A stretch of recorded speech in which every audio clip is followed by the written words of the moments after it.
бүгінгі біздің қонағымыз Қайрат Байғұтты. Қош келдіңіз. Рахмет, қош көрдік. Жалпы ең алғаш осы домбыра аспабын қолыма мен 5-6 жасынан бастап ұстадым. Қаратөбе балалар музыка мектебі, енді ол кезде Ғарифолла Құрманғалиев атындағы саз мектебі болды. Қазақ даласында көптеген күйлер бар, оның барлығын айтып өтуге болады. Мынау да менің жақсы күйім, мынау менің жақсы көретін күйім деген секілді. 2019-2020 жылдары жалпы Қазақстанда карантин болды.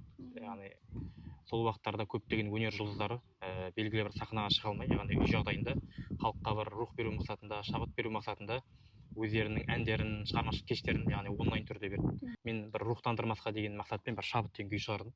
Бұл 2020-да тұсауы кесілді Ақжайық телеарнасында.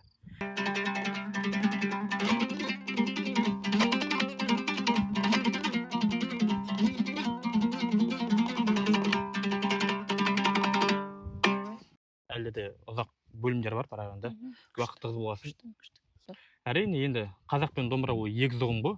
Қазақ десеңдер қасында міндетті түрде домбыра есімізге келеді. Қазақтың ұлттық рухы осы домбыра, қазақтың ұлттық коды десек болады. Міндетті түрде бір кәсіби түрде меңгермесе де, ол қазақ болып туылғаннан кейін осы домбыраны шертіп, әрдайым жүрген ортасында домбыраны бірге алып жүріп, ойнап жүріп, насихаттау керек деп ойлаймын жалпы өз басым.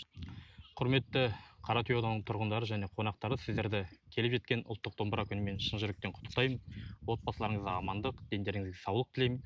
Әрқашан қазақ даласында, қазақ жерінде қазақтың домбырасы әрқашан самғай берсін, шарықтай берсін дегім келеді. Мереке құтты болсын.